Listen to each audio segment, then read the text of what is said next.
सबसे पहले तो IBC 24 के समस्त दर्शकों को सादर नमस्कार। देखिए, निश्चित रूप से सरकार बहुत संजीदा से इस समस्या में जो आपने ध्यान आकर्षित किया उसकी तरफ सरकार भी बहुत गंभीरता से विचार करती है। और निश्चित रूप से मैं तो IBC 24 को बहुत साधुवाद देता हूं कि उन्होंने एक अच्छे विषय पे सरोकार के माध्यम से चर्चा की है। और मैं अभी स्क्रीन पे देख रहा था कि जो बातें आपने उठाई हैं चैनल के माध्यम से कि आम जन में भी ट्रैफिक सेंस की कमी के कारण भी हमको ट्रैफिक जाम की स्थिति से कई बार गुजरना पड़ता है। कि जैसे कि अब कई बार एक ही तरफ से पूरा ट्रैफिक जाम कर देते हैं। अब यदि दोनों तरफ से हम आएंगे, आमने सामने आके वाहन खड़े हो जाएंगे तो निश्चित रूप से ट्रैफिक जाम होगा। यदि अपने आम जन हैं, जो नागरिक हैं, वो भी यदि ट्रैफिक सेंस करें, ट्रैफिक रूल्स का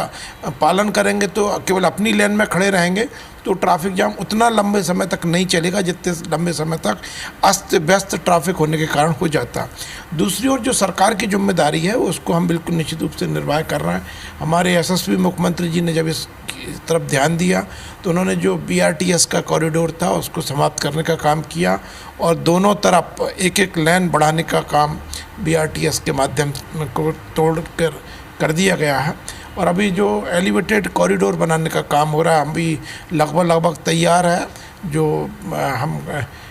कमलापति स्टेशन है उससे लेकर अपने महाराणा प्रताप नगर तक के बीच का जो एलिवेटेड कॉरिडोर कुछ भी दिनों में चालू हो जाएगा। और अन्य कॉरिडोर भी ऐसे प्रस्तावित हम भोपाल के लिए कर रहे हैं ताकि आने वाले समय में भी यहाँ से हम ट्रैफिक की समस्या से निजात पा सकें। और मैं बिल्कुल निश्चित रूप से आपके चैनल के माध्यम से नागरिकों से भी ये निवेदन करता हूं कि हम यदि ट्रैफिक नियमों का पालन करेंगे, जहां पार्किंग के लिए स्थान है वहीं पर पार्किंग करेंगे और रोड किनारे खड़े हो जाएंगे तो निश्चित रूप से जो रोड का स्पेस है वो कम हो जाएगा। यदि हम गलत साइड में जाएंगे तो निश्चित रूप से फिर आमने सामने वाहन होंगे तो समस्या होंगी। तो आदि समस्याओं का समाधान तो उन्हीं बातों से हो सकता है जो आपके स्क्रीन पे दिख रहा है और आपके चैनल ने उठाए। बाकी की सरकार अपनी जिम्मेदारी करने के लिए बिल्कुल निश्चित रूप से कटिबद्ध है और समाज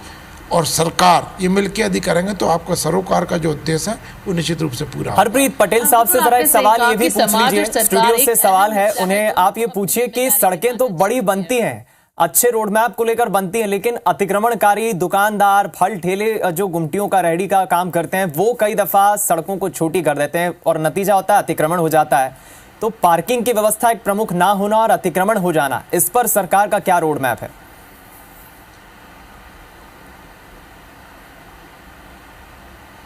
बिल्कुल सही कहा आपने कि हमने भी जब अलग अलग हिस्से जो शहरों के हैं जब हम वहाँ पर पहुँचे कि आखिर जाम की समस्या यहाँ पर क्यों होती है तो ये बातें सामने आई कि शाहजहानाबाद एक इलाका है जहाँ पर ताजुल मसाजिद के सामने हॉस्पिटल बहुत सारे खुले हैं। उन्होंने बेसमेंट में पार्किंग की बजाय लैब अपनी खोलनी है। दूसरी तरफ जोन 1-2 की बात की जाए जो कोचिंग हब के नाम से पूरे मध्य प्रदेश में भोपाल का जाना जाता है, वहाँ बच्चों की पार्किंग की कोई व्यवस्था नहीं है। इसके साथ ही अतिक्रमण, दुकानें बाहर तक खोलनी है लोगों ने, इसके साथ ही पार्किंग की अवैध पार्किंग जो पूरे भोपाल में समस्या बनी हुई है। ऐसे लोगों के लिए क्या कार्रवाई यहाँ पे सरकार करेगी, क्या आदेश वो प्रशासन को देगी, ट्रैफिक विभाग को देगी? क्योंकि सबसे बड़ी समस्या सिर दर्द यही लोग हैं कि बेसमेंट नहीं है, उसको पार्किंग नहीं बनाई उन्होंने और जो आने जाने वाले लोग चाहे मरीज परिजन, कोचिंग के लोग हैं, बच्चे हैं, वो सब गाड़ियाँ सड़क पर ही खड़ी कर देते हैं। देखिए, बिल्कुल निश्चित रूप से आपने जिस विषय पे ध्यान दिलाया मैं समझता हूँ कि ये इसमें से कुछ विषय तो नगर निगम के हैं और नगर निगम लगातार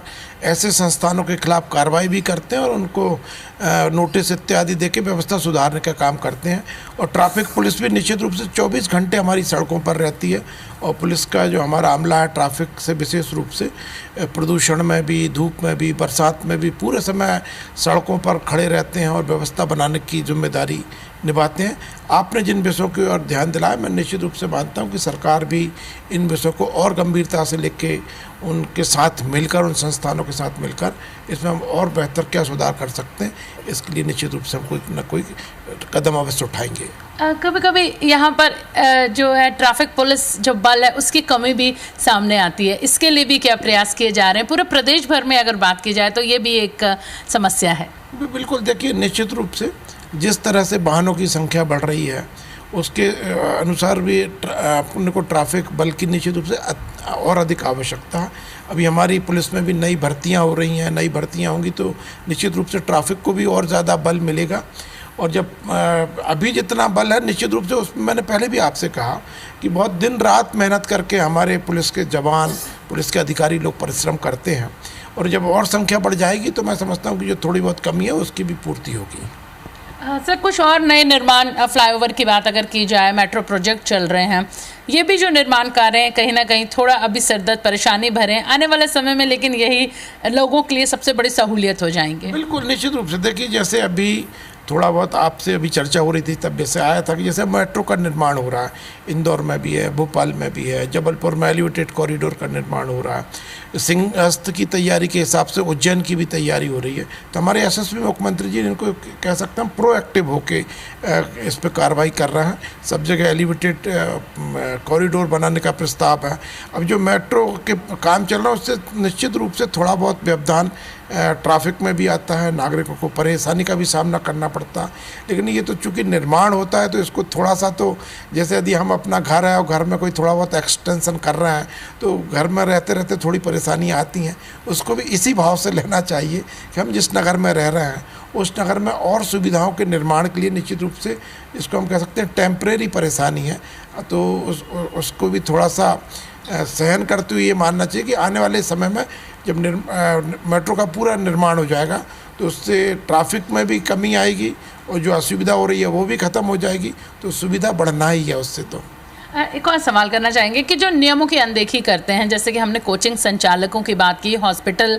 जो संचालक हैं उनकी हमने बात की कि उन्होंने पार्किंग की कोई व्यवस्था नहीं की, और जो उनके आने वाले लोग हैं वो सड़क पर ही गाड़ियां पार्क करते हैं और उसका खामियाजा आम जनता को भुगतना पड़ता है। ऐसे लोगों के लिए क्या सरकार आदेश निर्देश देने वाली कड़े निर्देशों की अब ज़रूरत है? बिल्कुल, देखिए, निश्चित रूप से मैंने आपसे पहले भी कहा, ऐसे संस्थानों के खिलाफ नगर निगम भी कार्रवाई करता है, सरकार के अन्य विभाग भी कार्रवाई करते हैं, ट्रैफिक पुलिस के लोग भी कार्रवाई करते हैं, और आपके चैनल के माध्यम से मैं उनको निवेदन भी कर रहा हूं कि अपनी ये व्यवस्थाएं सुधार लीजिए, सरकार के नियमों का पालन कीजिए, और यदि आप नहीं करेंगे तो सरकार सख्त कदम उठाने के लिए भी बाध्य होगी।